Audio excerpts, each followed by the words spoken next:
आज आपको short notice में मैंने इसलिए यहाँ तलब किया कि एक स्टेटमेंट कल हमारे फॉर्मर चीफ मिनिस्टर जो कांग्रेस में पहले बहुत अरसा रहे 45 साल जनाब गुलाम नबी आज़ाद साहब का जो उन्होंने टाइम्स नाउ पे इंटरव्यू दिया, उस इंटरव्यू में उन्होंने कहा कि मैंने as chief minister home minister Shivraj Patil और प्राइम मिनिस्टर मनमोहन सिंह को एक रिपोर्ट भेजा, जिस रिपोर्ट में मैंने मेंशन किया था कि कुछ मिनिस्टर्स के लिंक जो है मिलिटेंट्स के साथ हैं।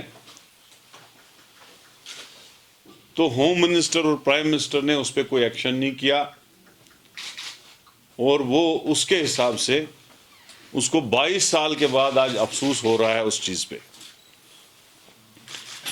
तो ये स्टेटमेंट अभी पेपरों में भी छपा और नेशनल चैनल जो टाइम्स नाउ है वहां उसमें भी उन्होंने इंटरव्यू में ये बात कही। तो मैं आप सब प्रेस के साथियों को ये कहना चाहता हूं कि जनाब गुलाम नबी आज़ाद साहब एक चीफ मिनिस्टर थे जम्मू कश्मीर के और सेंटर में कांग्रेस की सरकार थी, एक असर रसूख वाले चीफ मिनिस्टर थे जो यूनिफाइड कमांड के चेयरमैन भी था उस वक्त, क्योंकि यूनिफाइड कमांड में सारी सिक्योरिटी एजेंसीज इंक्लूडिंग आर्मी भी आती है। और दूसरा, होम डिपार्टमेंट भी यहां जम्मू कश्मीर में जब भी रहा, होम मिनिस्ट्री जो डिपार्टमेंट होता है वो हमेशा जो है चीफ मिनिस्टर के पास ही रहा और गुलाम नबी आज़ाद साहब के पास भी होम मिनिस्ट्री थी उस वक्त। तो मैं ये कहना चाहता हूं कि अगर 20 साल के बाद गुलाम नबी आज़ाद साहब ये मुद्दा अब उठा रहे हैं तो ये दर्शाता है ये कि वो बीजेपी के इशारों पे चल रहा है। और मैं हमेशा बार बार अपने इंटरव्यूज में कहता हूं कि यहां 370 हटने के बाद जो भी पार्टी बनी वो बीजेपी के आशीर्वाद से बनी, होम मिनिस्ट्री और गवर्नमेंट ऑफ इंडिया के आशीर्वाद से बनी। तो आज जो बयान जो कांग्रेस को बीजेपी चाहती है कि हम कांग्रेस को डैमेज करें, कोई ना कोई ऐसा बयान आ जाए जिस पे हम कांग्रेस को अटैक करें, तो वो बयान जो है गुलाम नबी आज़ाद अपने आकाओं को, मोदी जी को, होम मिनिस्टर को, आरएसएस को, बीजेपी को खुश करने के लिए आज पूरा दे दिया उन्होंने, और दे भी रहे हैं। मैं आज़ाद साहब से पूछना चाहता हूं कि अगर उनके पास अथॉरिटी थी, अगर वो किसी भी मिलिटेंट को अरेस्ट कर सकते थे, अगर उनके पास टास्क फोर्स था, पुलिस था, पूरा सहयोग था, सिक्योरिटी एजेंसीज थी, यूनिफाइड कमांड के चेयरमैन थे, तो उन्होंने खुद क्यों नहीं एक्शन लिया? अगर वो अपने आप को नेशनलिस्ट कहते हैं, मुझे नहीं लगता है कोई ऐसा आदमी जो इतनी बड़ी गद्दी पे बैठा हो और उसको यह पता लगे कि कोई आदमी मिलिटेंट है या उसके साथ लिंक्ड है, तो अगर वो नेशनलिस्ट है तो उसको उसी वक्त उसका एक्शन लेना होगा, भले ही कोई नाराज हो, क्योंकि मुल्क से ज्यादा और कोई चीज, मुल्क से ज्यादा पार्टी नहीं होती है, मुल्क से ज्यादा कोई और चीज नहीं होती है। तो उसको उसी वक्त उस चीज का एक्शन लेना चाहिए। उसको प्राइम मिनिस्टर और होम मिनिस्टर पे छोड़ने की बात जो इस वक्त फ्रॉड मनगढ़ंत कहानियां बना रहा है, उस पे नहीं छोड़ना चाहिए। हालांकि गुलाम नबी आज़ाद साहब के दौर में आईपीएस ऑफिसर अरेस्ट हुए, वो जो हमेशा तकरीरों में कहता है कि मैंने एसएसपी को अंदर डाला, मैंने डीएसपी को अंदर डाला ह्यूमन राइट्स वायलेशन पे, तो क्या वो उस मिनिस्टर की मिनिस्ट्री नहीं छीन सकता था? क्या वो उसको अरेस्ट नहीं कर सकता था? क्या वो उसके लिंक्स जो है गवर्नमेंट के सामने और मीडिया के सामने और लोगों के सामने नहीं रख सकता था?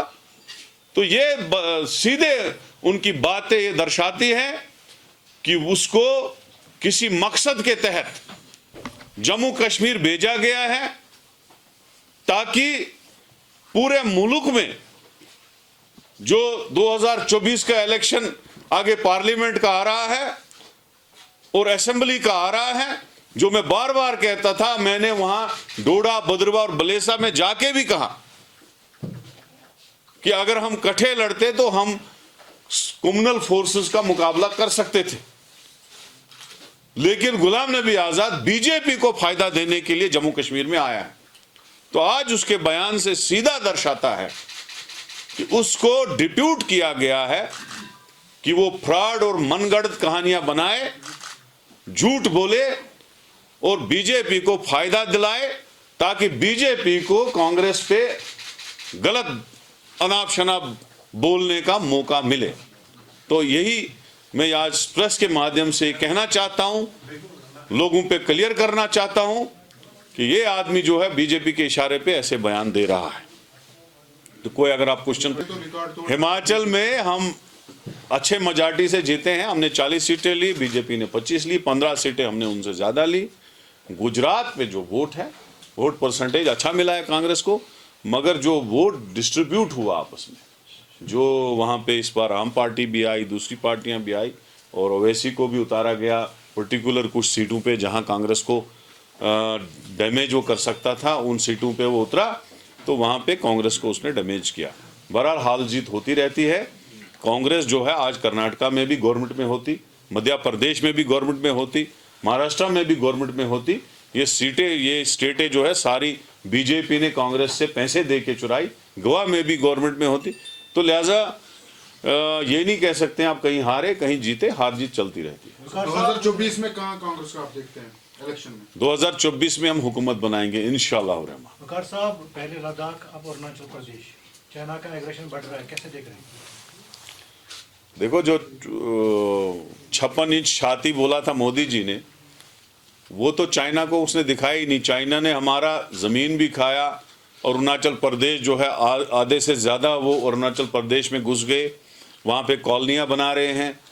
और जो इन्होंने कहा था लाल आंखें दिखाएंगे, जैसे जब प्राइम मिनिस्टर मनमोहन सिंह पे मोदी जी टिप्पणी करते थे तो वो कहते थे कि मनमोहन सिंह जी को चाइना से लाल आंखें दिखा के बात करना चाहे था, सीना ठोक के बात करना चाहे था।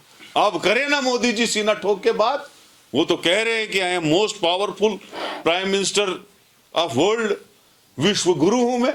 तो उनको गुरुता तो सिखाए, उनको तो लाल आंखें करके जवाब दे। हम तो चाहते हैं वो जवाब दे। शुक्रिया।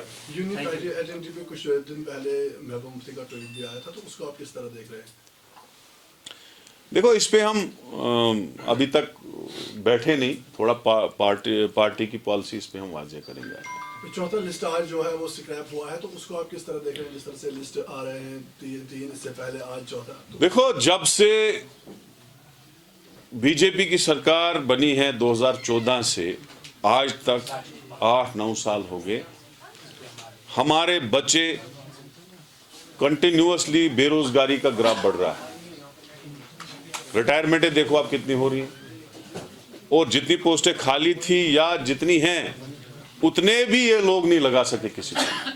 तो बहुत हालात खराब है। और स्कैम फिर नौकरियों में, सब इंस्पेक्टर में भी, अकाउंट असिस्टेंट में भी, फलानी में भी। अब रिश्ते बेचारे जिसने मेहनत की थी, पेपर अच्छा किया था, अब उसको रोका गया। तो ये बड़ी अफसोस की बात है, हर नौकरी में स्कैम निकल रहा है और इन्हीं के दौर में निकल रहा है। तो हम कहेंगे कि इस वक्त लेफ्टिनेंट गवर्नर को और उसको इस्तीफा देना चाहे, यहाँ गवर्नमेंट बनानी चाहे, और ये जो है बेरोजगार नौजवान जो बेचारे घरों में बैठे हैं उनको जल्द से जल्द रोजगार देना चाहिए। थैंक यू बहुत।